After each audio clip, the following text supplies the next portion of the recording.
Good afternoon, ladies and gentlemen. Welcome to NetApp's third quarter fiscal year 2019 financial results conference call. At this time, all participants are in a listen-only mode. Later, we'll conduct a question and answer session, and instructions will be given at that time. I will now turn the call over to Chris Newton, Vice President, Corporate Communications and Investor Relations. Thank you for joining us on our Q3 fiscal year 2019 earnings call. With me today are our CEO, George Kurian, and CFO, Ron Pasek. This call is being webcast live and will be available for replay on our website at netapp.com. As a reminder, we adopted the new accounting standard ASC 606 in Q1. Our historical financial results have been restated to conform to the new revenue recognition rules. Reconciliations of our previously reported GAAP results to the restated 606 GAAP results, as well as our 606 GAAP to non-GAAP results, are included in our Q3 earnings release for the applicable periods, which is posted on our website along with our financial tables and guidance, a historical supplemental data table, and the non-GAAP to GAAP reconciliation. Unless otherwise noted, we will refer to non-GAAP and 606 numbers. During today's call, we will make forward-looking statements and projections with respect to our financial outlook and future prospects, such as our guidance for the fourth quarter and full fiscal year 2019, our expectations regarding future revenue, profitability, cash flow, and shareholder returns, and our ability to grow and expand our opportunities and address the key market transitions, all of which involve risk and uncertainty. We disclaim any obligation to update our forward-looking statements and projections. Actual results may differ materially from our statements and projections for a variety of reasons, including global, political, macroeconomic, and market conditions, and our ability to expand our total available market, introduce and deliver new and differentiated products and services without disruption, manage our gross profit margins, capitalize on our market position and cloud strategy, maintain execution, and continue our capital allocation strategy. Please also refer to the documents we file from time to time with the SEC and available on our website, specifically our most recent Form 10-K for fiscal year 2018 and our current reports on Form 8-K. During the call, all financial measures presented will be non-GAAP unless otherwise indicated. I'll now turn the call over to George. Thank you, Chris, and thanks to everyone joining us today.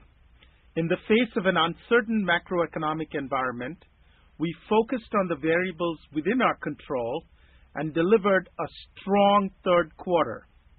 Although I'm disappointed with revenue being at the low end of expectations, our operational discipline delivered gross margin, operating margin, and EPS that were above the high end of our guidance ranges.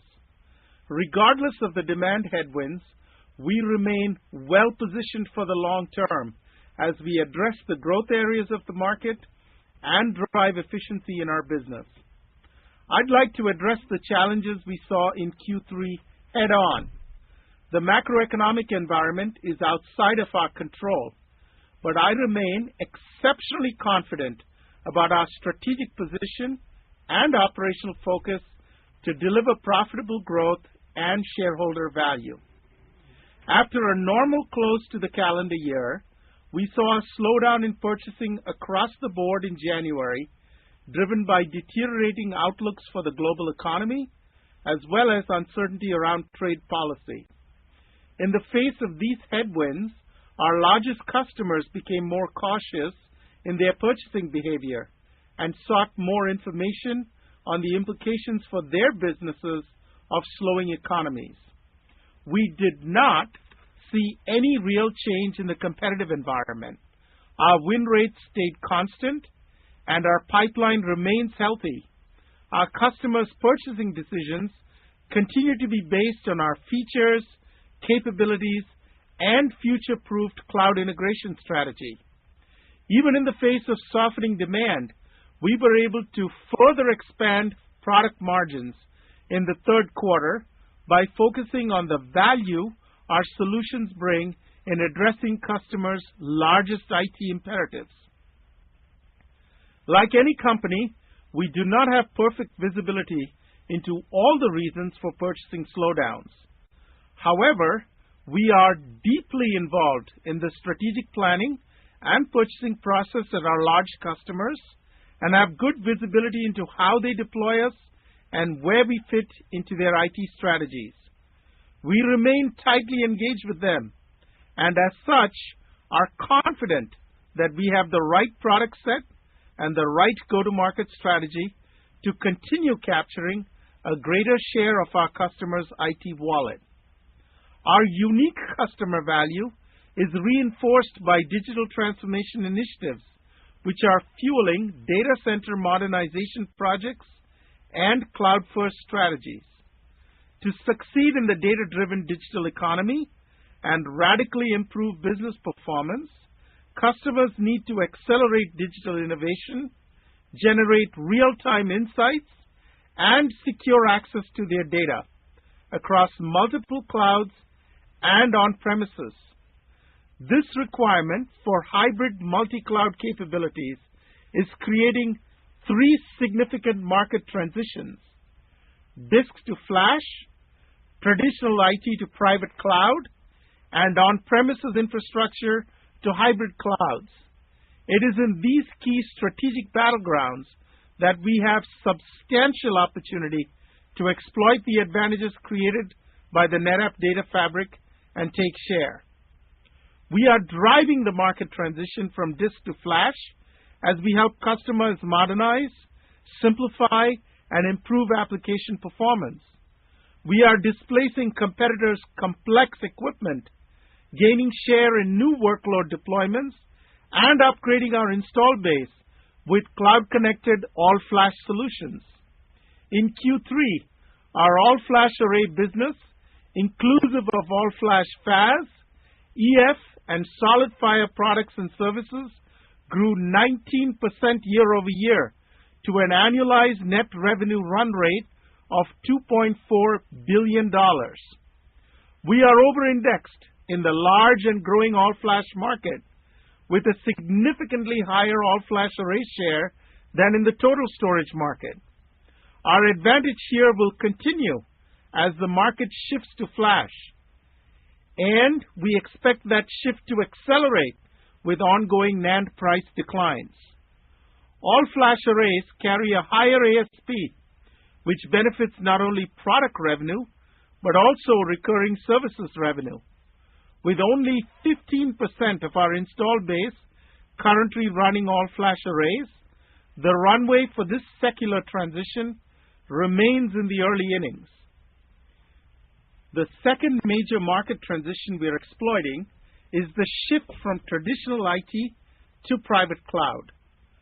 SolidFire and NetApp HCI are the building blocks for private cloud deployments, enabling customers to bring public cloud-like experience and economics into their data centers. In the third quarter, we announced new validated and proven architectures that simplify the design, deployment, and support of on-demand services and applications, as well as support hybrid cloud workflows with an on-premises S3-compatible object storage. Customers are embracing our unique value that couples extreme ease of use with enterprise scalability and quality of service. And as a result, the momentum in our private cloud business that began in the October quarter accelerated in Q3. The shift from on-premises infrastructure to hybrid clouds is the third key market transition that we are taking advantage of to expand our business. Only NetApp is building a comprehensive set of cloud data services available across multiple clouds. We help customers extend on-premises environments to the cloud, deploy enterprise workloads in the cloud, and build and refactor primary workloads for the cloud with tools to optimize hybrid cloud workloads and cost. Based on the last month of Q3, our cloud data services annualized recurring revenue is approximately $33 million, up 22% from Q2. As we've said before, this is a foundational year for our cloud data services, during which we are focusing on operational readiness and deployment with the hyperscalers. We are excited by the feedback that we are receiving from the growing number of customers who are in controlled production with us. While still in early phases, we are well positioned for when these services soon become broadly available. Roughly two-thirds of early cloud volume service customers are new to NetApp. This, coupled with the strong customer interest we are experiencing, gives us tremendous confidence in the potential of this part of our business. In closing, we are confident in our position for long-term success. We are a leader in the large all-flash array market. We are seeing accelerating momentum with our private cloud solutions, and our public cloud solutions are positioned to deliver strong growth in FY20. We are playing into the big market transitions from a position of strength. Flash and cloud integration enables us to protect and expand the install base of our core ONTAP business. Our private and public cloud solutions enable us to reach new buyers. Our flash, hybrid cloud infrastructure, and AI solutions are serving as pillars of customers' new architectures, and we are seeing adoption of our cloud offerings as part of our customers' foundation for moving applications and data to the cloud. These factors combined give us confidence in our ability to re-accelerate growth as customers become more comfortable with the external environment. We have demonstrated discipline in managing the business and will continue with a keen focus on the factors within our control. We are paying close attention to execution to maximize our opportunity in an uncertain macro. We again expanded gross margin and increased profitability in the quarter, despite the slight moderation in customer buying behavior. I would like to thank the NetApp team for their commitment to a high level of discipline, execution, and customer focus. With that, I'll now turn the call over to Ron to walk through our Q3 financial performance and go-forward expectations. Thanks, George. Good afternoon, everyone, and thank you for joining us. As a reminder, I'll be referring to non-GAAP numbers unless otherwise noted. As George highlighted, in Q3 we delivered strong margins and operating leverage in the face of caution from our customers around the macro environment. This is a solid testament to the strength of our underlying business model. Despite the market uncertainty, we are confident in our product leadership and strategy to re-accelerate growth going forward, and we remain sharply focused on execution and managing the variables within our control. Consistent with our commitment to shareholders, we again improved gross margin, operating margin, and delivered outstanding free cash flow. In Q3, despite a slower demand environment experienced in January, net revenues of $1.56 billion were within our guided range and grew 2% year-over-year, including about a point of currency headwind. Product revenue of $967 million increased 2% year-over-year, reflecting our shift to all-flash arrays and growing traction in our private cloud solutions, offset by about 150 basis points of currency headwinds. There were no ELAs in the quarter. Moving down the P&L, software maintenance and hardware maintenance revenue of $531 million increased 2% year-over-year, driven by our continued growth in our installed base and, to a lesser extent, our cloud data services business. Gross margin of 63.7% was above the high end of our guided range. As expected, we saw the normal seasonal sequential decline in product margin from Q2 to Q3. Product gross margin came in at 52.6%, which is an increase of about 100 basis points year-on-year, reflecting continued sales force discipline in the face of macroeconomic uncertainty and about 50 basis points of currency headwinds. This was the 8th straight quarter we increased product margins year-over-year. The combination of software and hardware maintenance and other services gross margin of 81.7% increased about 50 basis points year-over-year. Operating expenses of $629 million were down 2% year-over-year, coming in lighter than anticipated, largely due to lower variable compensation. We remain committed to strong OpEx discipline and continue to expect operating expenses for fiscal 2019 to be roughly flat year-over-year. Operating margin of 23.5% came in solidly above the high end of guidance and represented a new company record. EPS of $1.20 was above the high end of our guided range and increased 14% year-over-year. We closed Q3 with $4 billion in cash and short-term investments.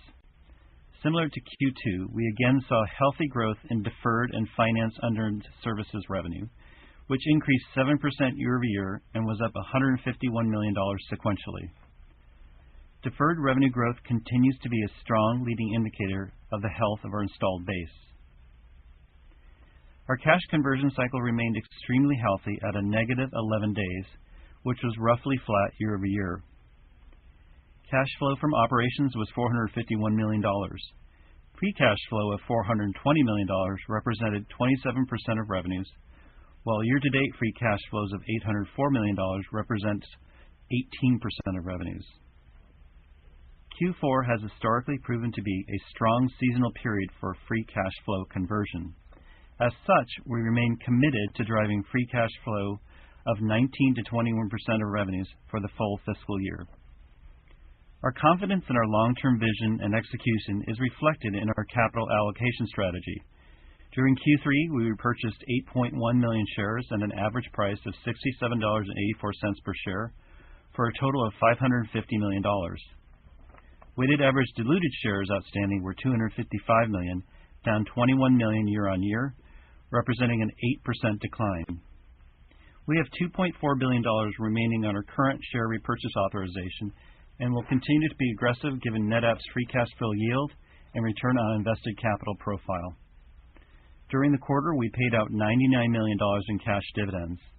In total, we returned $649 million to shareholders, representing 155% of free cash flow generated in the quarter. Now on to guidance. Customer caution around the macro backdrop has heightened as we entered the new calendar year.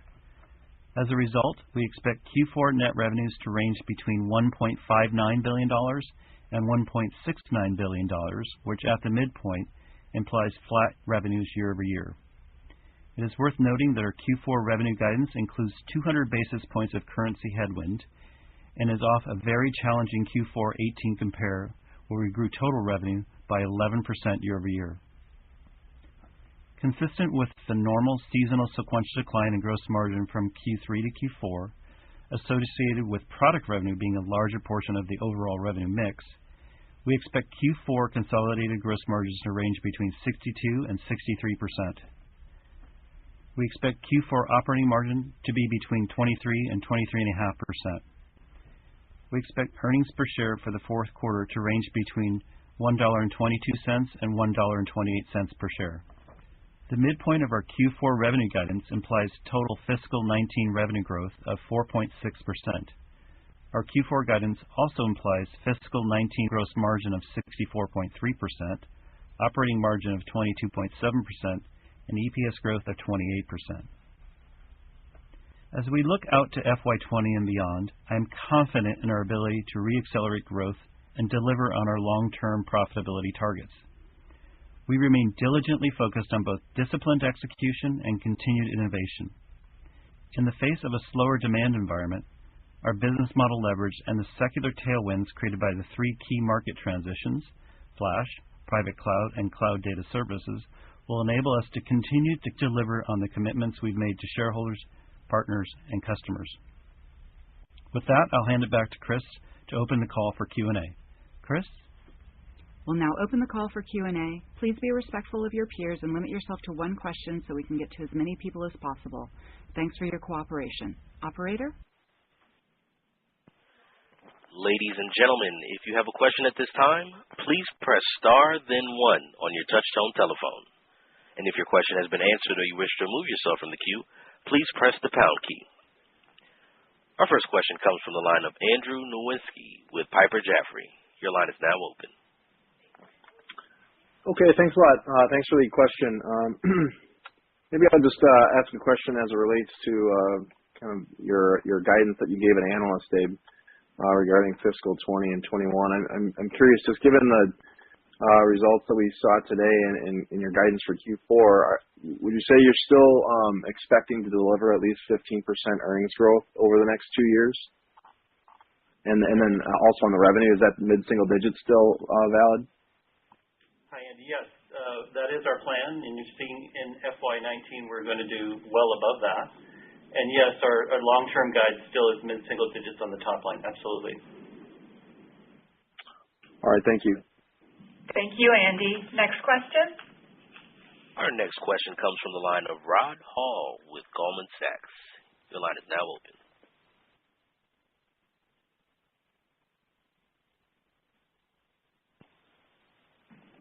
Pardon me, Rod Hall, please check your mute button.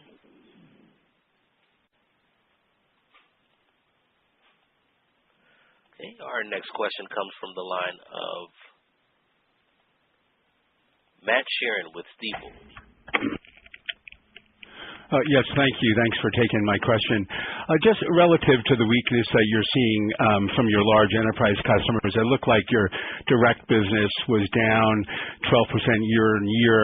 That was the first time in, I think, 6 quarters that you were down. But your channel business was actually up mid-single digits. What do you think the difference is in terms of the tone of smaller customers versus large customers? Because if you look at all the channel partners that have reported, they all talked about fairly strong growth and still good outlook for this year. Our largest customers are the ones that we serve through a direct pathway. The broad range of customers are served through a channel model. The largest customers are the ones that are most affected by some of the uncertainty, both economic and political uncertainty around the globe. And we saw incremental caution in their buying behavior in January. Matt, the other thing that's a little misleading, just to factor in, is in Q1 and Q2, we did have ELAs, which show up in direct revenue. So they skew the direct number a little bit higher. If you adjust for that, we're always within the last, say, 8 quarters, 20/80. And again, that's where the demand is fulfilled, not necessarily where it's created. Okay, in terms of the ELAs, you didn't have any revenue. You've had some good revenue there in the last few quarters. Is that more of a timing issue and related to the weakness that you're seeing from your large customers? No, it has nothing to do with that. Nothing at all. It's just, as we said when we first started talking about ELAs, they tend to be difficult to predict and lumpy, and there weren't any we had in the quarter or anticipated to have. Okay, thank you. Thank you, Matt. Thank you. Our next question comes from the line of Rod Hall with Goldman Sachs. Your line is now open.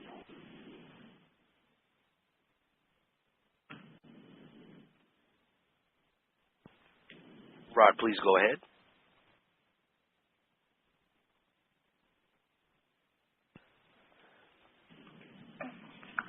Let's move on to the next question.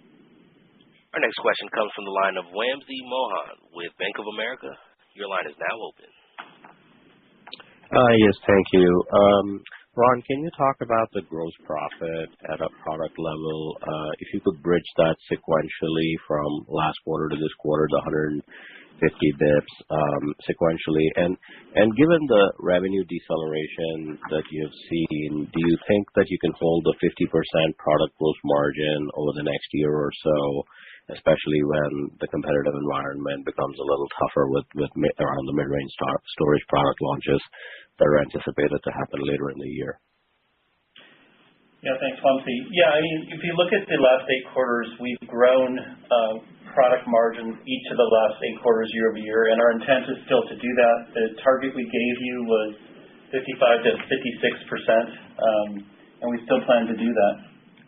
The bridge from Q2 to Q3 on the product side, remember this is always a seasonal thing that happens with the public sector quarter being Q2, and then typically we have a fall off in that business. So That's very traditional. We saw this each of the last 5 years. So we had some of that seasonality. FX was a headwind, and then we had no ELAs in the quarter. We had them last quarter, and then that's offset with some benefit from NAND pricing. Okay, great. And George, just a quick clarification for you. I think you noted that, elasticity of demand could sort of kick in given these NAND prices. Is there typically, a 3 to 6 month lag that you expect to see this elasticity of demand, and is the macro environment sort of clouding maybe that elasticity of demand from kicking in faster? We think that over time, as NAND prices, continue to decline, that customers will shift the mix of their business from disk-based systems to flash-based systems. We saw good acceleration in our flash system counts through the course of the quarter. We saw some incremental caution in terms of how much capacity customers were buying, which could be correlated to buying for today's needs as opposed to building out for their entire future requirements. So we saw a little bit of that. It is reflective of a bit to the macro environment. We believe that as NAND prices continue to move favorably, it gives us an opportunity. We are well positioned in the flash market. We have strong differentiation with software, which has allowed us to preserve and even grow gross margins.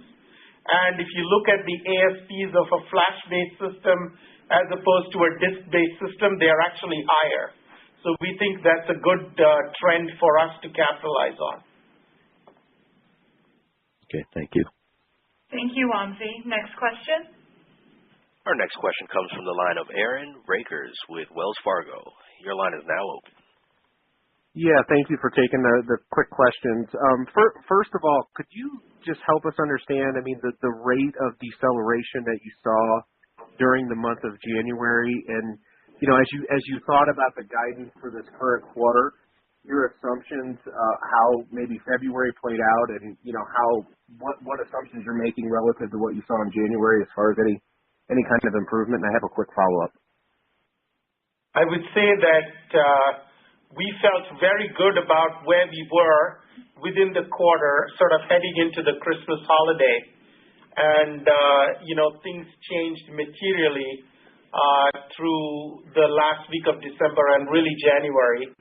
I think that we did not see any change in the competitive dynamic, win rates, or any of those aspects.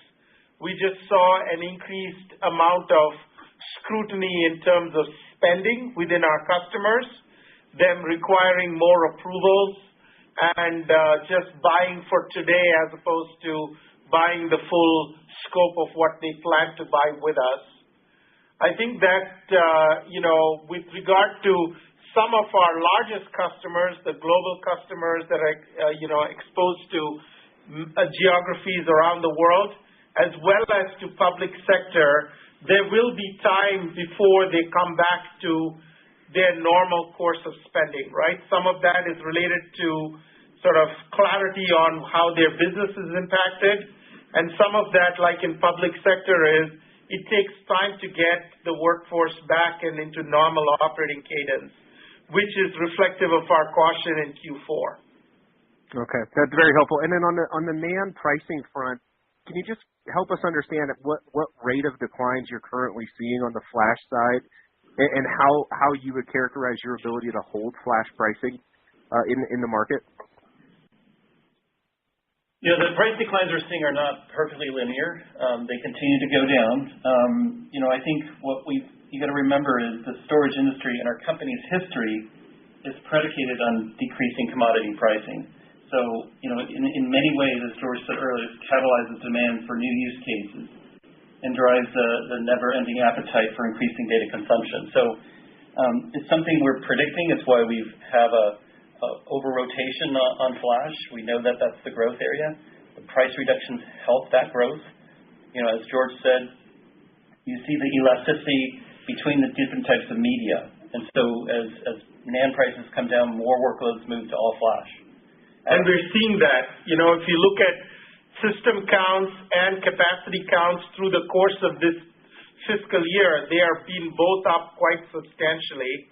I think what we noted this quarter, especially in January, was a little bit of a step back in caution around capacity. System counts continue to be really good. Okay.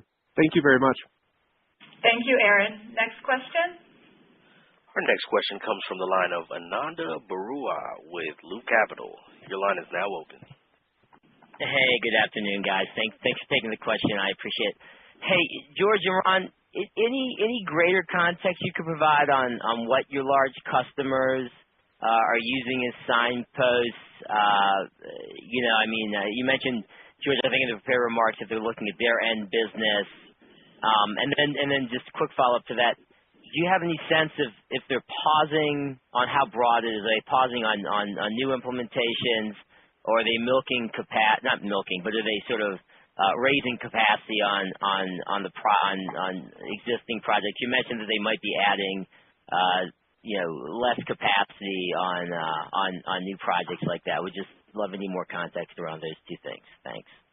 I think it's too early to draw broad conclusions. I would say that January represents a new budget cycle for a lot of our customers.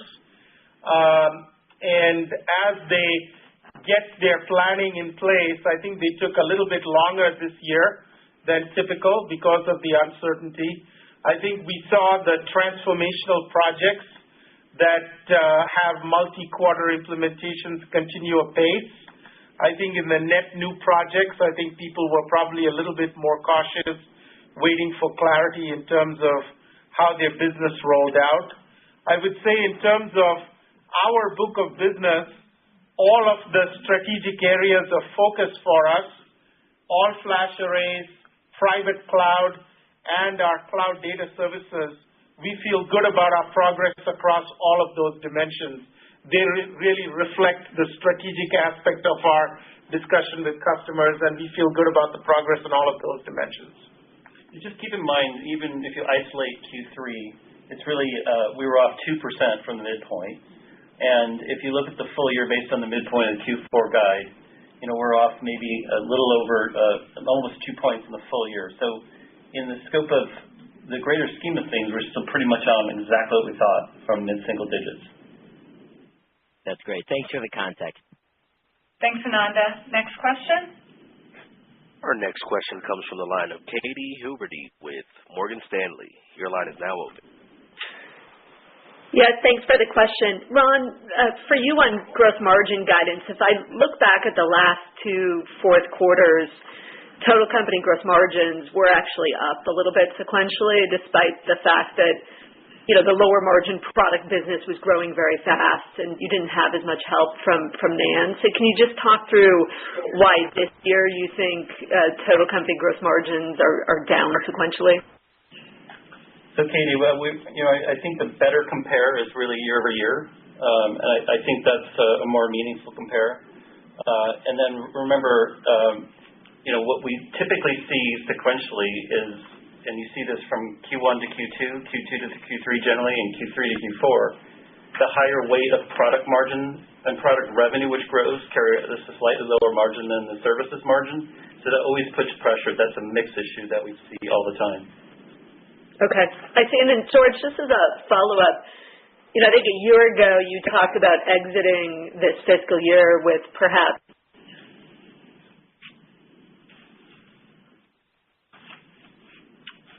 I think we lost Katie. Sorry. Just a follow-up for George. About a year ago, you talked about exiting this year with $6 million of cloud services revenue. And, it looks like you're tracking a little bit below that. Why do you think that is, or is that not the right way to think about it? Thanks.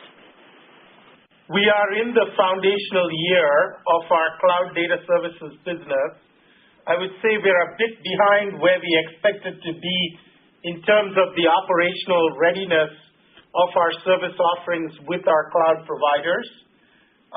We are, as we said, generally available with AWS. We are, in controlled pilot production projects with both Azure and Google, and we expect them to be available imminently. I would say that, we are probably a half basis point towards below where we guided for the full year revenue. But we are excited at the results that we're seeing. It confirms all of our expectations in terms of differentiation. We have broadened the range of use cases and workloads that we serve. And so as soon as we get to generally available with these cloud providers, we feel very good about our ability to inflect the business and return and accelerate that.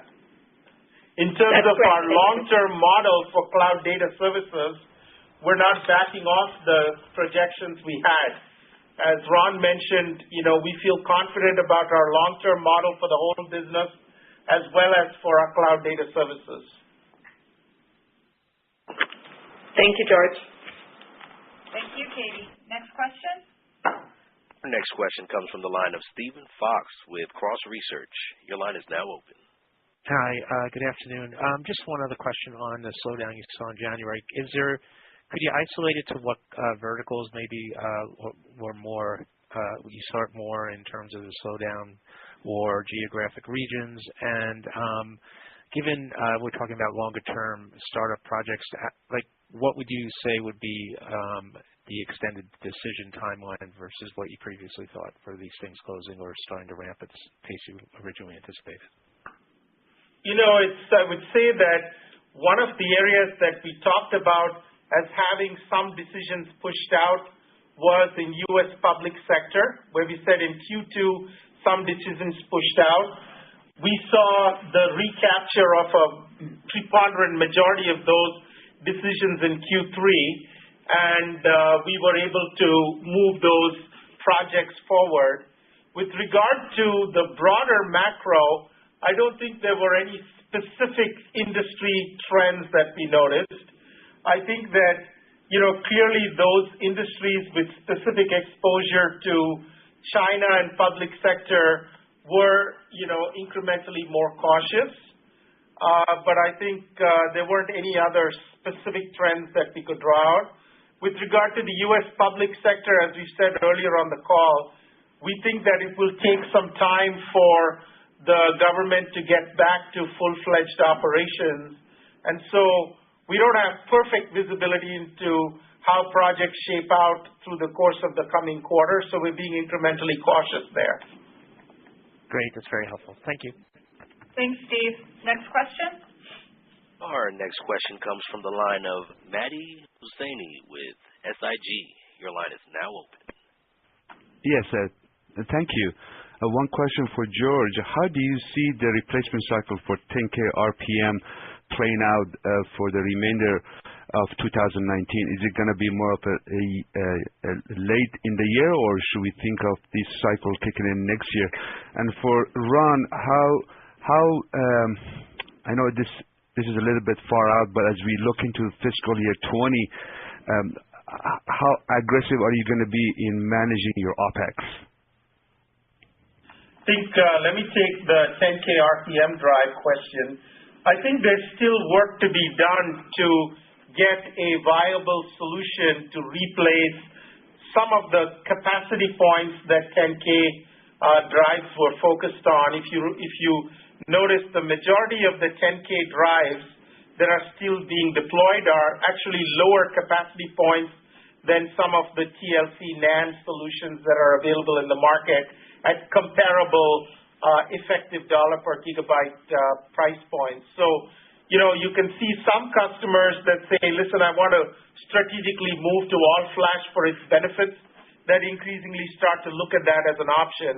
But I think for the full transformation to happen, you will need quad layer cell or the next sort of capacity price point in the NAND cycle. And we're working on that, but it'll take some time.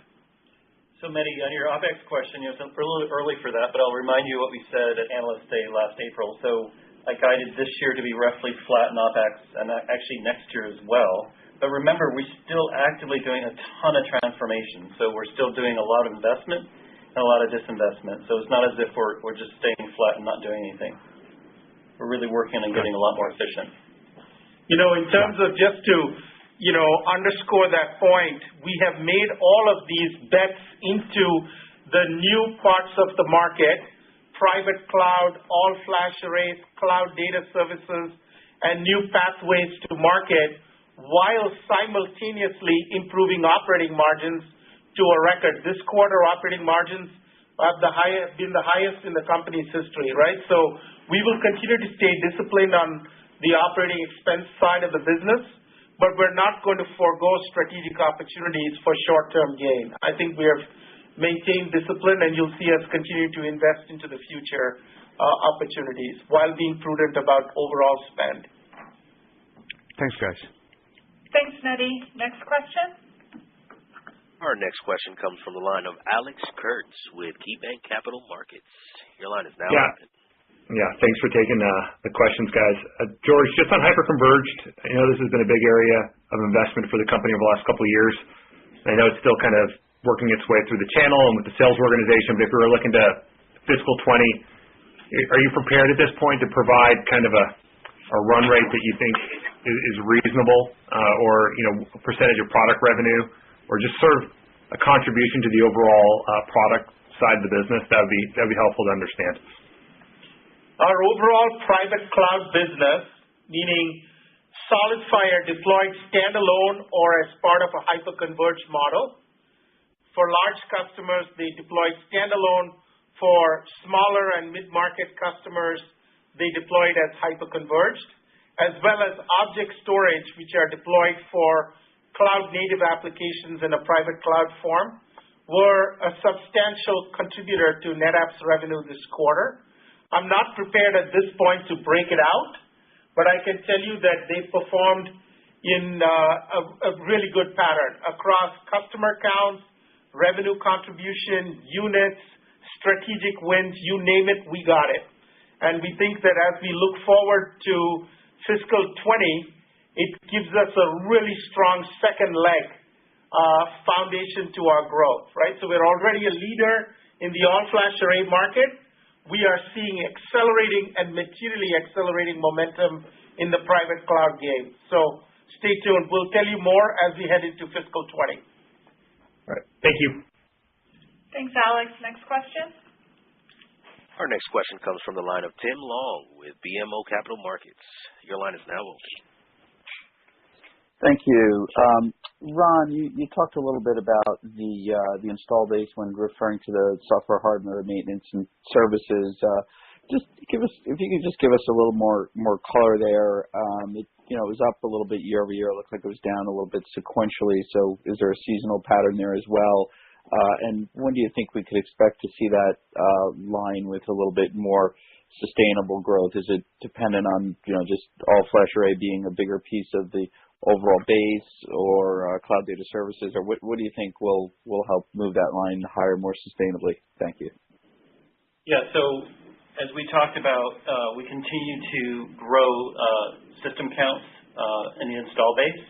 And remember, up until 2 years ago, we had 13 quarters of sequential decline in a row on the product side. So we've really got to get back to 13 quarters of year-over-year increases in the install base to really get back to where that you'll see that grow again. So we're probably several quarters away from that. We don't, as you know, we don't guide that discreetly, Tim. So even though we'll give guidance on the next call for FY20, I won't guide it specifically. I'll give some general color though. Okay, thank you. Thanks, Tim. Next question. Our next question comes from the line of Simon Leopold with Raymond James. Your line is now open. Great. Thank you for taking the question. I wanted to see if you could talk a little bit about what's happening in your competitive environment, and to what degree your growth is driven by your customer base upgrading their base of NetApp platforms, versus to what degree are you dependent on basically taking footprint from others in the marketplace? Thank you. We did not see any change in the competitive dynamic through the quarter. I would say that when you look at our all-flash array business, it is expanding wallet that we used to not have within our traditional enterprise customers, as well as through our cloud solutions, both private cloud and certainly public cloud solutions. We are expanding to net new customers. I'll simply give you some data which says that, of all of our cloud customers that we are engaged with, either through the hyperscalers or through our own cloud software offerings, 2/3 of them are net new to NetApp. So they are opening up new relationships and new logos for us to acquire. So we did not see any fundamental change within the competitive landscape. We think that as the market transitions from disk-based to flash-based systems, given that we are a leader in all flash with a substantially higher market share percentage than we are in disk, there are a lot of weak, large players in disk-based systems that we will take share from. IBM, Hitachi, Fujitsu, Oracle, HP, there's a lot of them. And even Dell has a challenged mid-range portfolio and high-end portfolio. So we feel good about our opportunities. We got to execute to capture them. Thank you for taking the question. Thank you, Simon. Next question. Our next question comes from the line of Jason Otter with William Blair. Your line is now open. Yeah, thank you. George, Cisco just reported, and they didn't see the macro issues that you guys apparently did. So I'm just wondering, how do you explain that, number one? And number two, do you think there might be something else going on in terms of maybe NAND pricing causing some customers to delay just because they want to see where prices go in the market? We did not, I can't comment on what Cisco saw or not saw. I would leave that to Chuck to comment. I think with regard to, our business, what I can tell you is, we maintain discounting through the end of the quarter. So it's not a matter of, hey, if you offered a lower price, customers would step forward and transact. I would tell you, based on being involved deeply in many of these transactions, we saw an increased level of scrutiny on transactions where you would have to get more purchasing approvals or provide for greater explanation of, ROI or business case or things like that. And so I would just tell you that if it were as easy as providing a discount to deal with, forward priced NAND contract, we have the vehicles to do that, and we would have applied those. Okay, and then one quick follow-up for you, George. Just on at AWS reInvent this year, Andy Jassy spent like a half an hour talking about Amazon's new file-based storage offerings, and I was just wondering what impact you think that might have on your offering through AWS. We continue to see really good uptake of our Cloud Volume software through AWS, and so I'm sure he has his own offerings, but that hasn't had any impact on NetApp. Thank you. Thanks, Jason. Next question. Our next question comes from the line of George Iwanyc with Oppenheimer. Your line is now open. Thank you for taking my question. George, Europe looked to behave a little bit differently. It looked relatively strong. Can you give us an idea of what's happening there? And just a quick follow-up as well. It was really good execution by European team. We are the leader in all flash arrays in many parts of the European market. We have deep strategic relationship with customers. There is volatility in the European political landscape. We did see some GDP changes. We're being cautious about the overall environment, but I just want to say that our team executed well and, stayed in control of the business till the end. Okay, and can you give us an update on your Lenovo partnership and, if that's helping in China? It's too early to comment about the success of the partnership. We are in the market. We are seeing wins that are additive to the NetApp footprint. It's too early for me to characterize them in terms of size or color, except that, listen, this is additive to NetApp. I think with regard to China, it gives us a pathway into that market that is isolated from some of the trade tensions. The NetApp team finished the NetApp quarter well and executed well, and I want to thank them for that. And we're looking forward to the joint venture getting off the ground soon enough. And we'll keep you posted as news of that and the operational readiness comes online. So we feel like, the China approach that we have is positioned well to endure all of the challenges that might exist in the geopolitical relationship. And it allows us to focus from a branded channel perspective on the rest of the world, while Lenovo helps us with their enormous resources in China. Stay tuned. Thank you. Thank you, George. Next question. Our next question comes from the line of Paul Coster with J.P. Morgan. Your line is now open. Yes, thanks for taking my question. The macro uncertainty that you saw in January that was manifest in the slight change in behavior of your large customers, was that also true of the cloud service providers, either as partners or even as customers? We don't, the three major hyperscalers, meaning Amazon, Google, and Microsoft, do not buy hardware from us. They work with us where we deliver a service through their data centers to customers. So they're more like a partner. We saw no evidence of them backing off. In fact, the range of use cases and the deployments that we have with them are widening rather than narrowing. There are other cloud service providers who we sell to, sort of not the super jumbo hyperscalers. And, across them, there was a variety of puts and takes. I think many of them are being careful to prioritize their investments around their best opportunities. For example, 5G wireless, right? So I would just say they're going through one of these evaluation of priorities process. And so we did see some changes in that mix. Okay, and then the other sort of big secular theme that's happening, of course, is more and more workloads and data is being pushed to the edge. Are you seeing any manifestation of that through your business? Yeah, we are pleased by the growth of the use cases that we are deploying in the edge.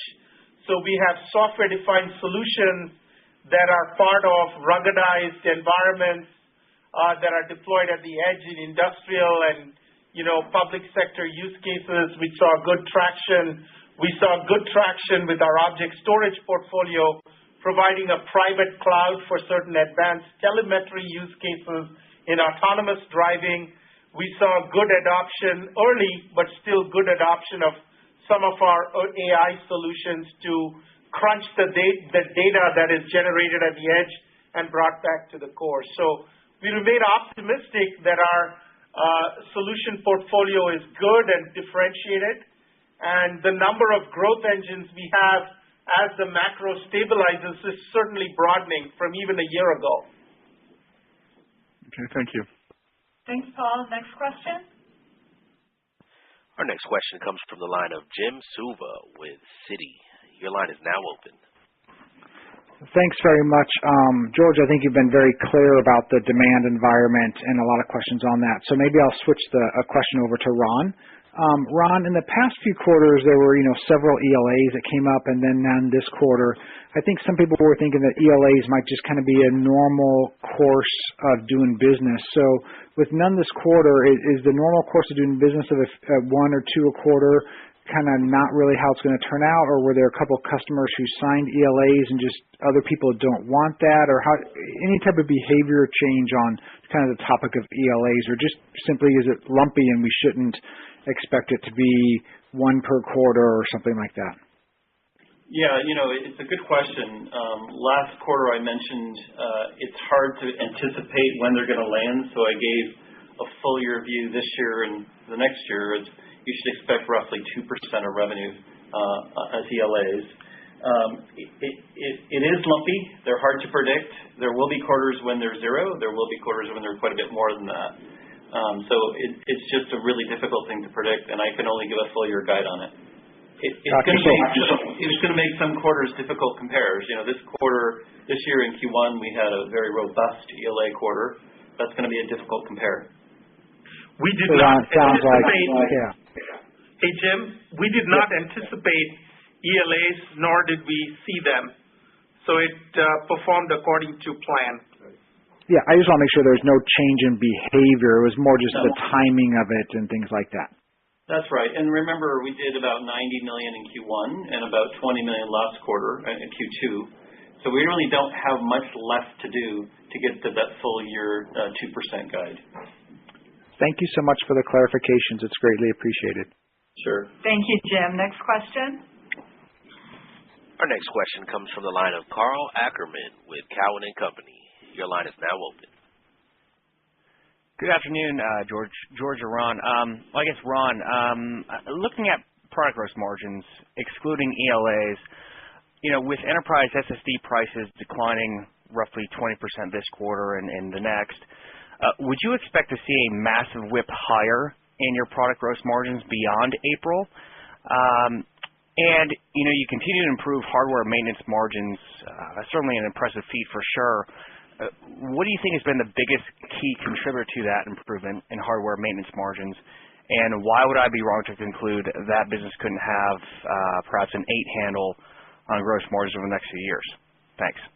Yeah, so the first part of your question, we are seeing some benefit in total margin for NAND, but it's really more of a focused effort really over the last 8 quarters, not just in the last couple quarters. So it's hard to anticipate what might happen, and I'm not going to telegraph what I think might happen, other than I'm confident we'll get back to 55 or 56% eventually on product gross margins. I've been pretty clear about that. On the hardware maintenance margins, I think you got to be a little careful. We do have competitors in that space. We have to be careful what our margins are and what we charge. We need to make sure that customers feel that we can provide a quality service at a reasonable price, and they can see those gross margins as well. So you got to make sure they're not ridiculous. Thanks, Carl. Next question. Our next question comes from the line of Steve Milunovich with Wolfe Research. Your line is now open. Thank you. George, you talked about the importance of executing in the future. Could you talk about the evolution of your go-to-market? And one thing I've heard is that NetApp may not be as good as some competitors in selling to new customers, not as comfortable selling up to the CTO, the CIO, the CFO. And I know that this is also part of your selling value to get that 55, 56% product margin. So kind of an update on go-to-market. I think it's a place that we continue to work to improve our capabilities, right? I'd say that over the last year and a half, 2 years, we've opened up new pathways to market. For example, with Lenovo into parts of the world that we have historically not had a lot of footprint, with the hyperscalers into the top of the accounts where big digital transformation projects are, and have expanded the total addressable market as a result of solutions like our private cloud solutions. We have continued to optimize our sales coverage model so that we can align resources to go after net new accounts and net new workloads. And we believe there's substantial total available market for us to go address. And so this is an area where we have to improve, and we're going to continue to try to do so every quarter. Thank you. Thanks, Steve. Next question. Our next question comes from the line of Eric Martinuzzi with Lake Street. Your line is now open. Yeah, question for George. In your prepared remarks, you talked a little bit about the install base being such a terrific opportunity, because I think it was only 15% had gotten their purchased the all-flash array. In some ways, that's encouraging because it shows the wide open opportunity. But in some ways, we've heard that number. At least I can recall hearing it, several quarters now. I'm just wondering, what is it that's got the install base maybe reluctant is the wrong word, but what can you do to enhance the adoption of all-flash in the install base? The install base is a very, very large number of systems, and so as we are growing our flash systems, we are also simultaneously growing our install base, right? So, both numerator and denominator are growing. The things that will help catalyze the movement are really consolidation and economic projects to improve that install base. As flash gets cheaper, it certainly makes it a more viable prospect to help customers upgrade their install base.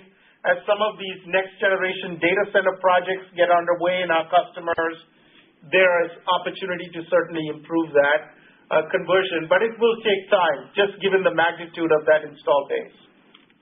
Do you have any, like a 2 to 3 year horizon where you expect that, that 15% could become 25 or 30%?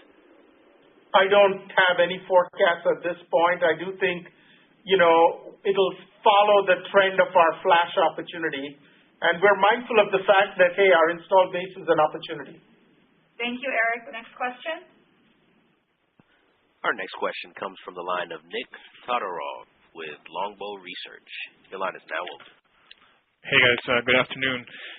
It sounds like you're rightfully cautious on the large customer side in the U.S. public sector, but I just want to understand your underlying guidance assumptions for the channel business.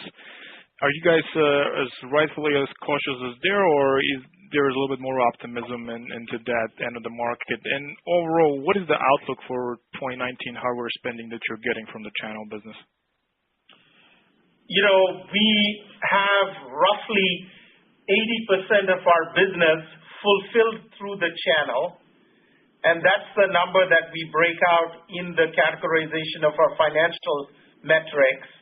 That number has stayed relatively stable for a very long period of time, and we don't foresee a substantial mix shift this coming quarter nor next year, right? I think within that channel number, there are a set of customers that the channel fulfills for large customers and others for small. The small, medium customer segment performed better this past quarter. We continue to believe they are a growth opportunity for us, given our share in that market. We're more cautious about the large customers who have global businesses. Okay, got it. Thanks. Thank you, Nick. Next question. Our next question comes from the line of Rod Hall with Goldman Sachs. Your line is now open. Hi, guys. Can you hear me this time? We can. Wow, it's a miracle. Okay, thanks for the chance again. I wanted to just zero in on the year-over-year growth rate on the revenue. I'm looking at the trend here. Back in April of 18, it was 11%, 11.6%.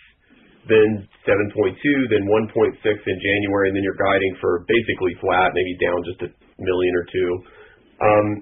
And so I guess what I wanted to ask is whether you believe this April guided quarter is the bottom on that trend. And, if you don't believe that, why not? And if you do believe it, why do you believe it's the bottom? So, I think what you got to remember is the guide we gave, which looks roughly flat year-over-year, has 2 points of currency headwind. The 11% you mentioned last year had 2 points of currency tailwind. I would think it would be, we're going to do mid-single digits next year. That's the guide I can tell you right now.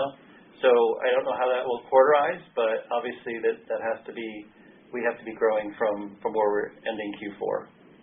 So Ron, you'd be just saying that then the January quarter's the bottom, and if you add the 2 points back, you're kind of flatlining on the growth that you saw in January, and then from here, we can guess what the trajectory might be. Right. That's right. Okay. Thanks for that. Okay. Thanks, Rod. Next question. Our next question comes from the line of Nehal Chokshi with Maxim Group. Your line is now open. Yep. Thank you. So I think DSOs were up 5 days year-over-year, so presumably that means that things were a little bit more back-end loaded than usual, yet you talk about how you did see a slowdown at the back end of the quarter. So, A, can you help bridge that perhaps maybe you saw a loosening up of that demand at the end of the quarter, but not enough to make up for the shortfall at the beginning of January. Yeah, no, it was really odd. It was not back-end loaded. We saw kind of that demand, as we talked about, kind of wane in January. So that's not the issue.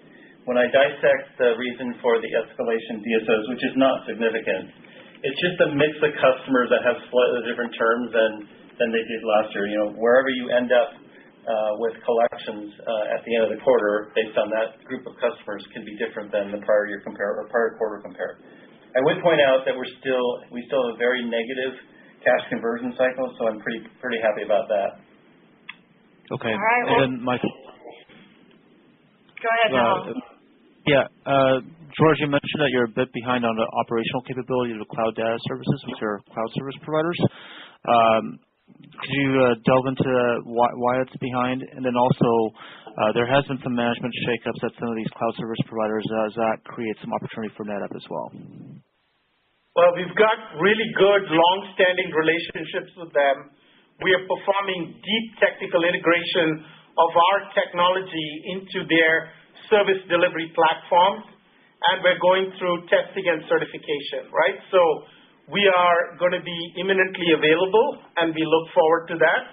We are excited at the production pilots that we have going on with their customers. So, stay tuned. I think we have an expanding range of opportunities through those cloud providers. All right. Well, thank you, Nahal. We appreciate it. And now I'll pass it back to George for some final remarks. Thanks, Chris. Despite the near-term demand headwinds created by the uncertain macro, we were able to beat on gross margin, operating margin, and EPS. We continue our strong discipline in managing the business. As the economic uncertainty abates, we are well positioned to re-accelerate our positive momentum by capitalizing on the key market transitions created by digital transformation. We are playing into these transitions from a position of strength. Our solutions allow us to reach new buyers while growing our install base. We are a leader in all-flash. The momentum in our private cloud business is accelerating. Our public cloud solutions with large hyperscalers are poised to deliver strong growth in fiscal 20. All of this supports our confidence in our long-term model for mid-single-digit top-line growth. Thanks for your time. I look forward to speaking to you again next quarter. Ladies and gentlemen, thank you for participating in today's conference. This does conclude the program, and you may all disconnect. Everyone, have a wonderful day.